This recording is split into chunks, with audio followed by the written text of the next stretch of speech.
বাংলাদেশ বেতার রাজশাহী। এখন শুনবেন বাংলায় স্থানীয় সংবাদ।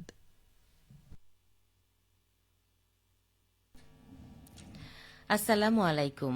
বাংলাদেশ বেতার রাজশাহী স্থানীয় সংবাদ পড়ছি আঞ্জুমান আরা শিফা।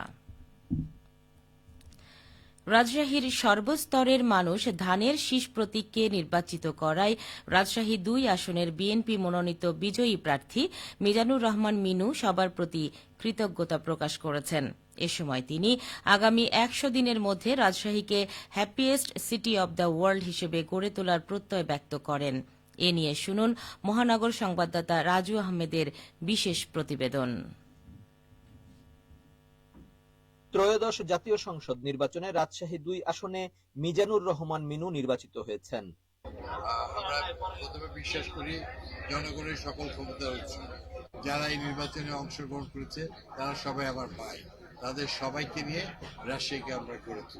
আসনটিতে তিনি পেয়েছেন ১,২৮,৫৪৬ ভোট। এর আগেও তিনি একাধিকবার এই আসনে মেয়র সহ এমপি নির্বাচিত হয়েছেন। অভিজ্ঞ এই রাজনীতিবিদের ভাষায় জনগণই সকল ক্ষমতার উৎস।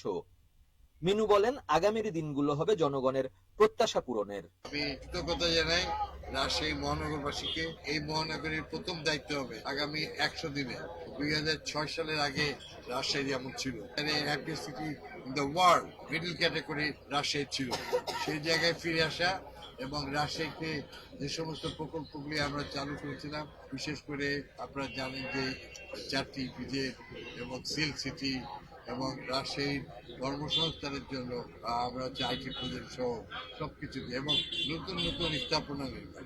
এ সময় তিনি মব সন্ত্রাস সহ সকল প্রকার দস্যুতার বিরুদ্ধে কঠোর হুঁশিয়ারি উচ্চারণ করে বলেন, যারা জাতির শত্রু, ভূমিদস্যু, যারা হচ্ছে চাঁদাবাজ, সে যেই হোক না কেন, যারা জনগণের উপরে ইয়ে করবে, সে যেই হোক না কেন, তাকে কঠোর হস্তে দমন করা।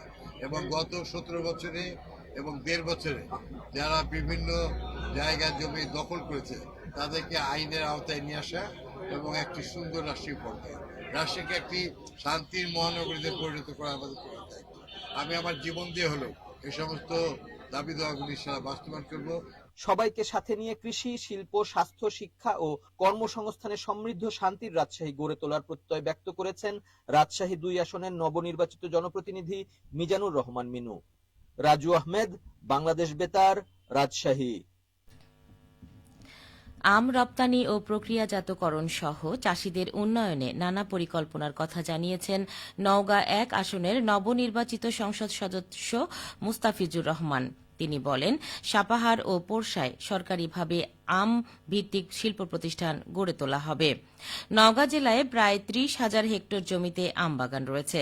২০২৫ সালে উৎপাদন হয়েছে প্রায় ৪ লাখ মেট্রিক টন আম। এই অর্জন ধরে রাখতে আগামী দিনে সরকারিভাবে গবেষণাগার ও সংরক্ষণাগার স্থাপন ও শিল্প প্রতিষ্ঠান গড়ে তোলার পরিকল্পনা রয়েছে।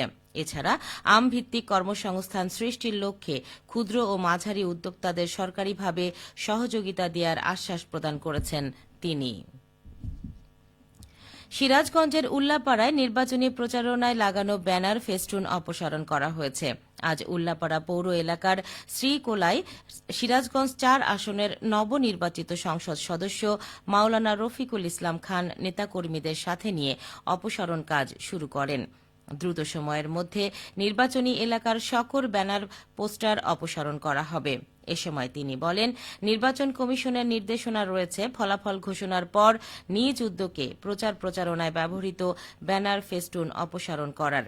আমরা আইনের প্রতি শ্রদ্ধাশীল হয়ে নিজের প্রচারণায় ব্যবহৃত সামগ্রী নিজেই অপসারণ শুরু করলাম।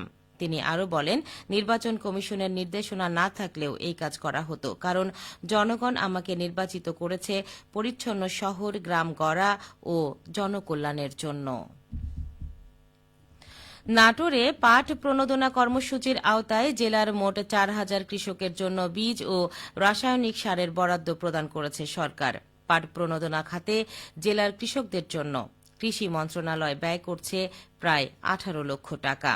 কৃষি সম্প্রসারণ অধিদপ্তর নাটোর জেলা কার্যালয়ের উপপরিচালক মোহাম্মদ হাবিবুল ইসলাম খান জানান, পাট চাষাবাদ সম্প্রসারণের লক্ষ্যে চলতি বছরের পাট প্রণোদনা কর্মসূচির আওতায় জেলার ক্ষুদ্র ও প্রান্তিক কৃষকদের 1 বিঘা করে জমি আবাদে প্রয়োজনীয় 1 কেজি করে বীজ এবং 5 কেজি করে ডিপিএ ও এমওপি সার বিনামূল্যে প্রদান করা হবে। উপজেলা পর্যায়ে উপকারভোগী কৃষকদের তালিকা প্রণয়নের কাজ শুরু হয়েছে।